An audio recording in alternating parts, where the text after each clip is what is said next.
Hello, नमस्कार प्यारे बच्चों। मैं Vijay Bansal, math lecturer, Jakhal block, district Fatehabad से, हरियाणा एजुकेशन डिपार्टमेंट।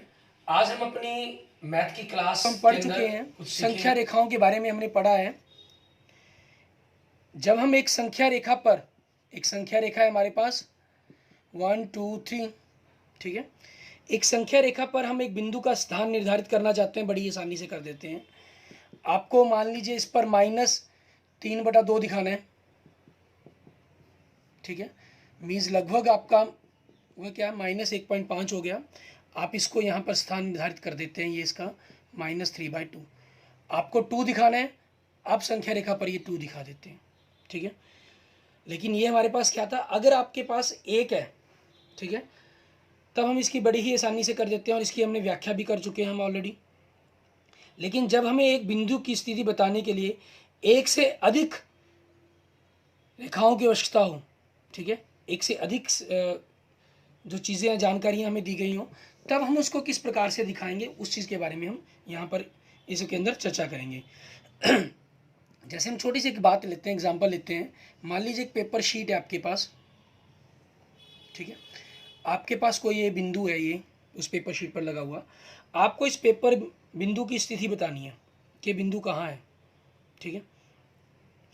आप क्या करते हैं, किसी भी एक चारों कोण जो शीर्ष कॉर्नर बिंदु हैं उनके ऊपर किसी पर हमने मान लीजिए यहाँ पर कर लिया, ठीक है। इस बिंदु को ले हमने किसी भी की स्थिति बताने के लिए, जैसे हम किसी से उसका घर पूछते हैं कि आपका घर कहाँ है, ठीक है, तो वो हमें बताता है कि मंदिर के पास है, गुरुद्वारे के पास है, ठीक है, या रेलवे स्टेशन के पास है। मतलब वो हमें अपना घर बताने के लिए एक बिंदु को निर्धारित करता है, ठीक है, जिसके निर्देश के आधार पर हम चलते हैं। हमारा पहला टारगेट हो जाता है उस बिंदु पर पहुंचना, उस मंदिर के पास पहुंचना, उस गुरुद्वारे के पास पहुंचना, उस रेलवे स्टेशन के पास पहुंचना। फिर वहाँ से हम उसकी स्थिति के बारे में जान पाते हैं। हमने माना, इसको चेक किया, ये हमारे पास 5 सेंटीमीटर की दूरी पर था और ये हमारा 9 सेंटीमीटर की दूरी थी, ठीक है। डेट मीन्स ये 9 सेंटीमीटर हो गया और ये 5 सेंटीमीटर हो गया। तो इस बिंदु की स्थिति क्या होगी, 5 और 9 की दूरी पर है, या यूं कहें कि 9 और 5 की दूरी पर है। मीन्स हमने जो इसको बता सकते हैं 5 और 9, ठीक है, कि आप पहले 5 चलें फिर 9 जाएं, या पहले आप 9 जाएं फिर आप 5 जाएं, ठीक है। इस तरीके से इनको हम ब्रैकेटों के अंदर लिख लेते हैं, क्योंकि जो निर्देशांक हैं उनको हम ब्रैकेटों के अंदर लिखते हैं। लेकिन यहाँ पर एक क्वेश्चन अराइज हो गया कि हम इसको लिखें किस ढंग से, 5 9 सही है या 9 5 सही है। ऐसे ही हम एक क्वेश्चन और अराइज करते हैं, इसी पर हम बात करते हैं।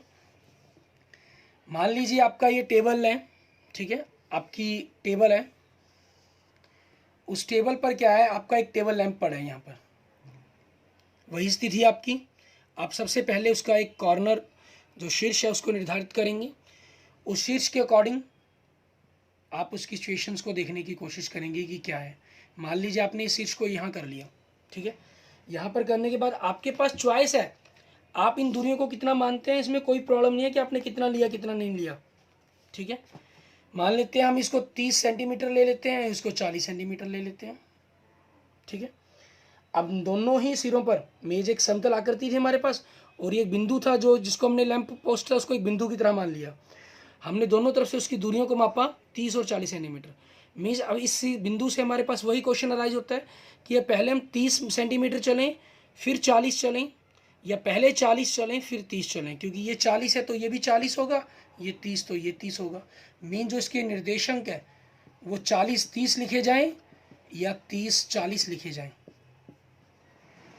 ठीक है।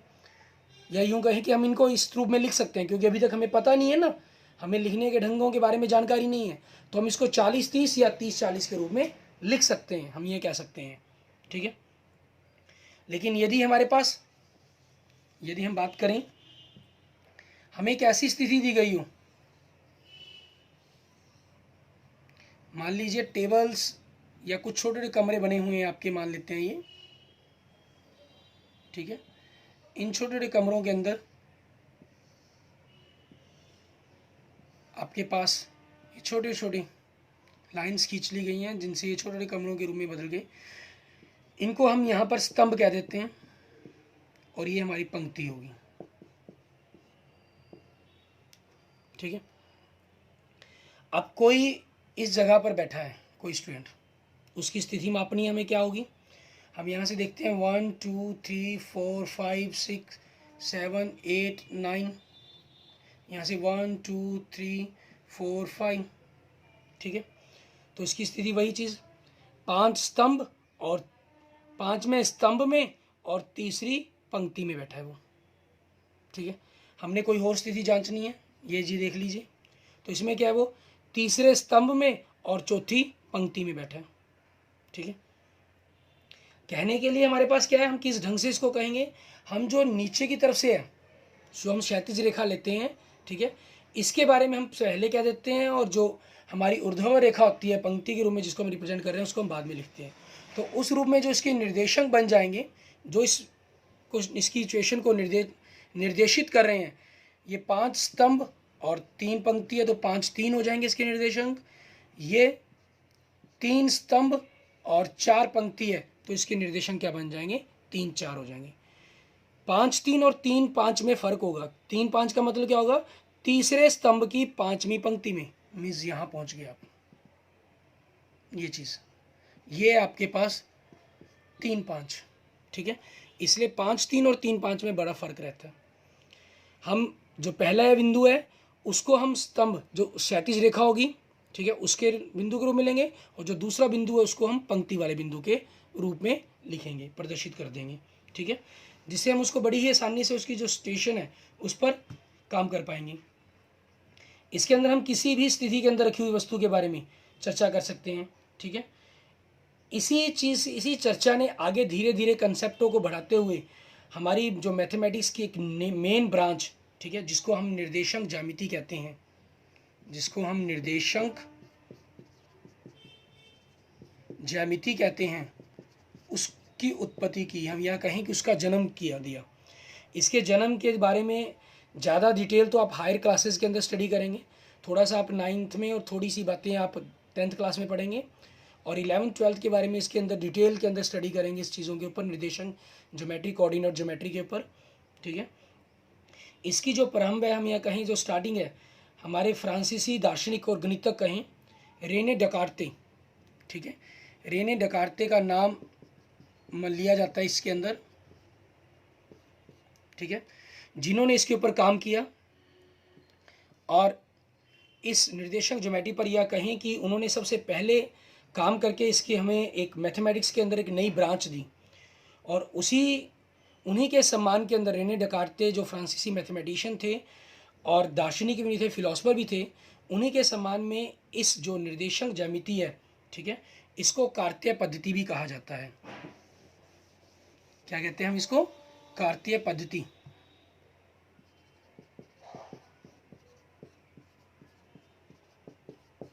मीन्स हम यूं कह सकते हैं कार्टेशियन सिस्टम। जैसे आपको पहले कह चुका हूं, इसकी जो डिटेल है वो आप हायर क्लासेस के अंदर पढ़ेंगे।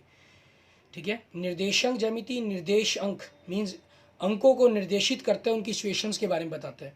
बड़ा ही इंपॉर्टेंट टॉपिक है ये। हमें देखने के अंदर लगता है कि कुछ भी नहीं है, लेकिन पूरी जो फोटोग्राफी का सिस्टम है, अगर आपको मैं एक छोटा सा एग्जांपल दूं, फोटोग्राफी का जो पूरा सिस्टम है वो कार्टेशियन सिस्टम के ऊपर डिपेंड करता है।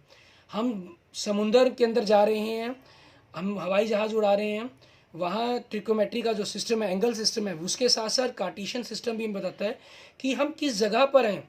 आपने कई बार देखा होगा कि जब हवाई जहाज़ के अंदर आपको प्लेन के स्क्रीन दिखाई जाती है, तो उस पर मतलब एक छोटी छोटी पृथ्वी का एक रूप सा दिखाया गया होता है, उस पर छोटे छोटे सर्कल्स बनाए गए होते हैं। मीन्स वो आपके उस छोटी छोटी निबियों को प्रदर्शित करते हैं, उन छोटे छोटे खानों के रूप में, बॉक्स के रूप में हो गए, पॉइंट्स हो गए आपकी, जिसके आधार पर उस पूरी सिस्टम को दिखाता है कि हम किस स्टेशंस पर हैं, किस बिंदु पर हैं, और हमें किस बिंदु तक पहुंचना है। हम इस बिंदु से पर यहाँ पर पहुंचना चाहते हैं, तो उसके लिए एक पूरा पाथ निर्धारित होता है। ठीक है, हवाई पट्टी बोलते हैं जिसे हम। ऐसे नहीं है कि सिर्फ जहाज़ यहाँ से उठाया और यहाँ पर सीधा चला गया, नहीं, उसके लिए पूरी की पूरी एक हवाई पट्टी बनती है कि किस प्रकार से हम एक जगह से दूसरी जगह पर उस बिंदु पर पहुँचेंगे। उसके लिए पूरे एंगल सिस्टम के बारे में बात की जाती है, पूरे कार्टेशियन, किस बिंदु से आप किस बिंदु पर जाएगा जहाज़, फिर पूरा का पूरा पाथ निर्धारित किया जाता है। मैथमेटिक्स के किसी भी ब्रांच का जन्म ऐसे ही नहीं होता, बड़े ही इंपॉर्टेंट सिस्टम है, ठीक है, जहाँ उनकी पूरी रिक्वायरमेंट होती है, उसके बाद एक नए सिस्टम का जन्म होता है। इसके अंदर हम देखते हैं आगे, जैसे देखें एक्सरसाइज के अंदर पहला क्वेश्चन देखें, प्रश्नावली 3.1 के अंदर, एक अन्य व्यक्ति का आप अध्ययन मेज पर रखे टेबल पर लैंप की स्थिति किस प्रकार बताएंगे, उसके बारे में बताना है हमें। ये हमने क्वेश्चंस कर लिया।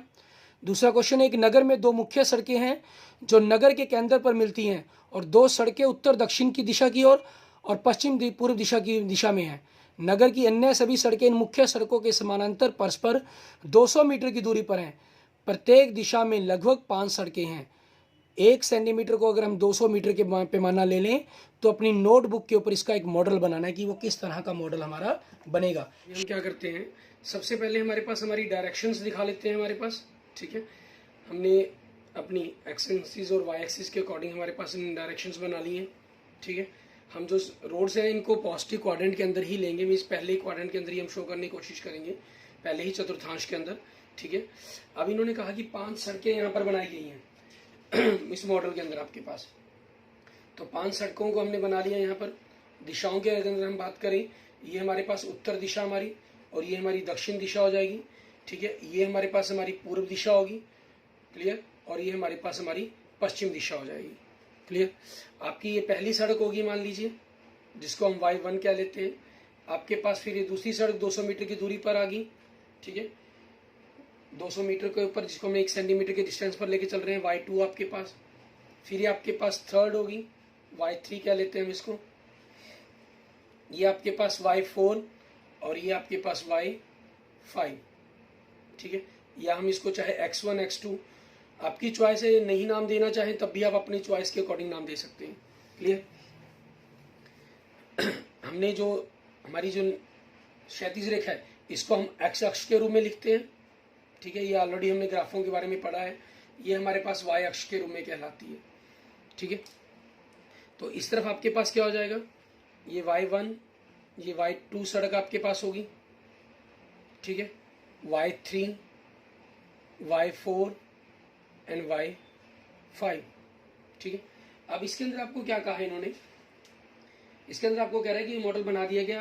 अब इनसे क्या करना है, इनके अंदर कितनी क्रॉस स्ट्रीटों को 4-3 माना जा सकता है और कितनी क्रॉस स्ट्रीटों को 3-4 माना जा सकता है, वो बताना है हमें, ठीक है।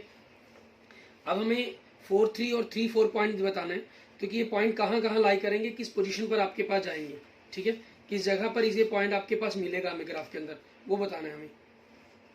तो हम इसमें क्या करेंगे, x1 x2 x3 x4 ये चौथी लाइन होगी आपके पास, और 1 2 3, तो इसको मैं 4-3 कह सकता हूं, ठीक है। या आपके पास अगर हम दूसरी तरफ से गिनते तो 1 2 3 4, ठीक है, ये आपके पास 4 हो गया, 1 2 3, तो आप इस पॉइंट को कह देते 4-3, ठीक है।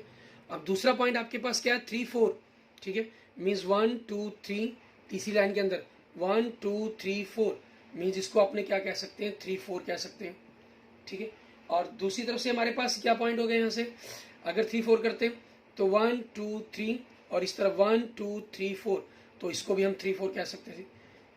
मीन्स दो सेम पॉइंट को हमने दो अलग अलग नाम दे दिए, तो यहीं से हमने निर्देशांकों का निर्धारण किया, ठीक है, रेने देकार्ते द्वारा, ठीक है, कि जो पहले मान है वो x का लिखा जाएगा, जो बाद में मान है वो y का लिखा जाएगा।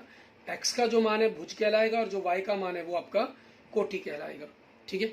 इस प्रकार से इनका जो ग्राफ का डिस्ट्रीब्यूशन है, ग्राफ है, वो बनाया गया, और उसके अकॉर्डिंग मीन्स आपको इस पॉइंट को 4-3 ही कहा जाएगा, 3-4 कैंसिल किया गया, और इसको हम 3-4 ही कहेंगे, मीन्स थर्ड लाइन के अंदर फोर्थ आपके पास x की वैल्यू 3 और y की 4, और इसका जो 4-3 वाला पॉइंट है उसको कैंसिल किया गया, क्लियर। इस प्रकार से आपने इनके अंदर बात करनी है, ठीक है। इसके बाद देखते हैं हम हमारे पास आगे कि आगे हमने क्या बात करेंगे, हम किस प्रकार से हमारे पास जो निर्देशक है उन पर हम चर्चा करेंगे। मीन्स जो कार्तीय पद्धति है वो क्या है, वो इन्हीं चीज़ों के ऊपर बनी हुई पद्धति है हमारी, ठीक है, जिसके अंदर उन्होंने इन दो रेखाओं को लिया। जो हमारी क्षैतिज रेखा है इसको x अक्ष का नाम दिया गया, जो हमारी ऊर्ध्वा रेखा है इसको y अक्ष का नाम दिया गया। इस तरफ धनात्मक संख्याएं ली गई, इसमें ऋणात्मक संख्याएं ली गई, अंक लिए गए। ऊपर धनात्मक और नीचे ऋणात्मक लिए गए। जहाँ ये बिंदु जो हमारा मेन बिंदु हुआ जिस पर हमने पूरे काम को करना है, इसको मूल बिंदु माना गया। और जो इसके निर्देशांक है वो 0 0 माने गए। एक्स अक्ष का भी 0 और वाई का भी 0, मतलब क्षैतिज रेखा हम जानते हैं जो हम निर्देशांक लेंगे वो एक्स और वाई के रूप में लेंगे, क्योंकि पहला बिंदु आपका एक्स का क्षैतिज रेखा का लेंगे, फिर हम ऊर्ध्वा रेखा का लेंगे जो कार्तीय पद्धति कहती है। एक्स के जो मान है उसको भुज कहा जाता है, मीन्स एब्सिशा, और जो वाई का मान है उसको कोटि कहा जाता है, मीन्स ऑर्डिनेट। इस तरफ हम प्लस के मान लेते हैं 1 2, इस तरफ माइनस के -1 -2, ऊपर प्लस के लेंगे 1 2, नीचे माइनस के लेंगे -1 -2। ये हमने 2 2 ही लिखे हैं। जैसी आपको रिक्वायरमेंट होगी, जैसा आपको जरूरत हो, आप उस हिसाब से किसी तरफ कम या किसी तरफ ज़्यादा भी लिख सकते हैं। अपनी रिक्वायरमेंट के अकॉर्डिंग आप सारा काम कर सकते हैं। इसके अंदर हमारे पास इसको हम प्रथम चतुर्थ, ये 4 जो पूरा तल है वो 4 भागों में बट गया। ठीक है, जो कार्तीय तल है हमारा वो 4 भागों में बट गया। मीन्स आपका जो तल है वो 4 भागों में विभाजित होता है, या यूँ कह सकते हैं जो दोनों अक्ष हैं, अक्ष मिलकर पूरे इस तल को 4 भागों में विभाजित करते हैं। जिन 4 भागों में विभाजित करने के कारण हम इनको चतुर्थांश कहते हैं। ये हमारा प्रथम चतुर्थांश, ये द्वितीय चतुर्थांश, ये तृतीय चतुर्थांश और ये चतुर्थ चतुर्थांश, मीन्स फोर्थ चतुर्थांश हो गया हमारा।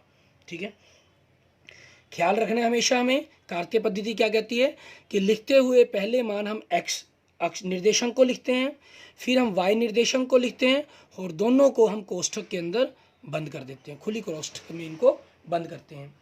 अब इन्हीं के बारे में इनके किस प्रकार से क्वेश्चंस बनेंगे, ठीक है, उनके ऊपर हम चर्चा करेंगे। हम एक्सरसाइज के क्वेश्चंस को अगर हम देखें कि क्या कहा गया उसके अंदर, एक्सरसाइज 3.2, इसके अंदर कुछ क्वेश्चन सत्य असत्य के बारे में बात कर रहे हैं। ठीक है, प्रश्नों के उत्तर देने हैं हमें। पहला क्वेश्चन देखिए आप, निम्न में से प्रत्येक प्रश्न का उत्तर दीजिए। कार्तीय तल में किसी बिंदु की स्थिति निर्धारित करने वाली क्षैतिज और ऊर्ध्वा रेखाओं के नाम। क्षैतिज रेखा इसका क्या नाम है एक्स अक्ष, और ऊर्ध्वाधर रेखा इसका क्या नाम है वाई अक्ष।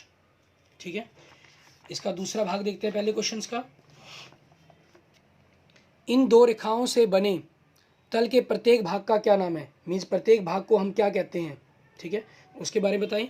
ये 4 भाग बने, इनको हमने क्या नाम दिया था चतुर्थांश का। ठीक, क्या नाम दिया गया इनको चतुर्थांश। ठीक, ये हमारे पास हो गए।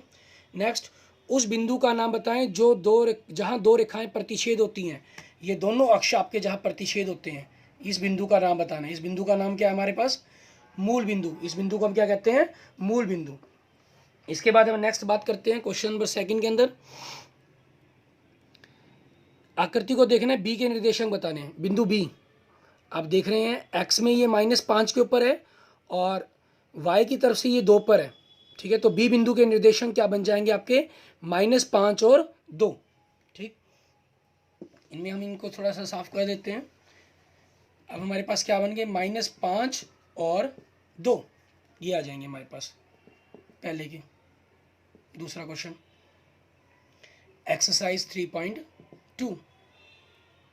दूसरा देखिए, सी के निर्देशांक बताने हैं। बिंदु सी देखें ढूंढने कहाँ है हमारे पास, ये हमारे चौथे चतुर्थांश में नीचे दिखाई दे रहा है।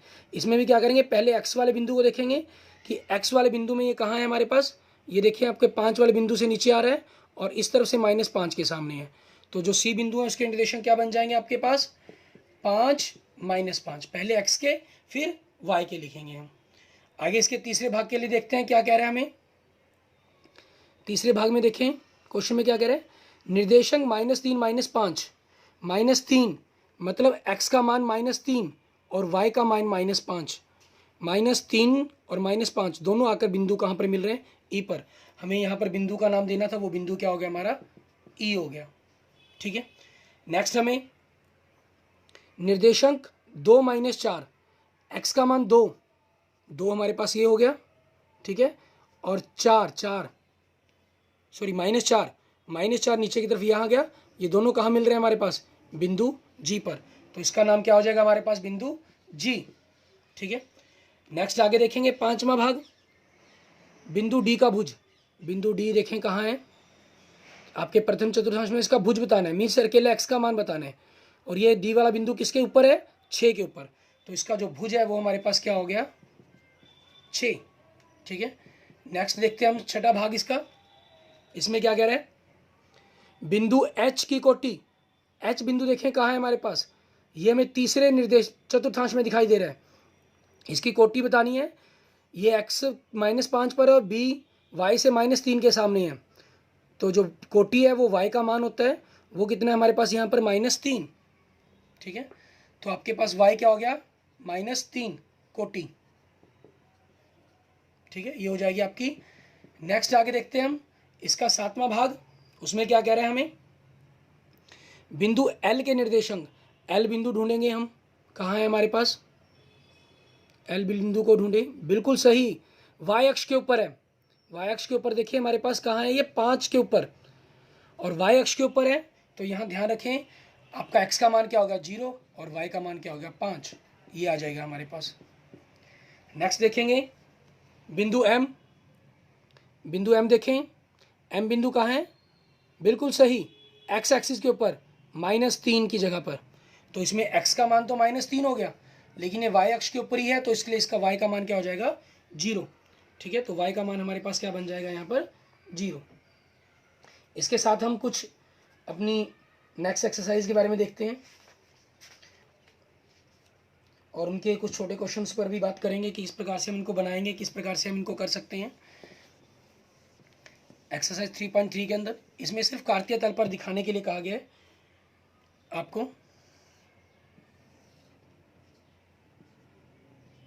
अब कार्तीय तल में इन बिंदुओं को दिखाकर दिखाएंगे। हम इन बिंदुओं को बना लेते हैं यहाँ पर 1 2 3 4 5 6, इस तरफ -1 -2 -3 -4 -5 -6, ऊपर 1 2 3 4 5 6, नीचे -1 -2 -3 -4 -5 -6।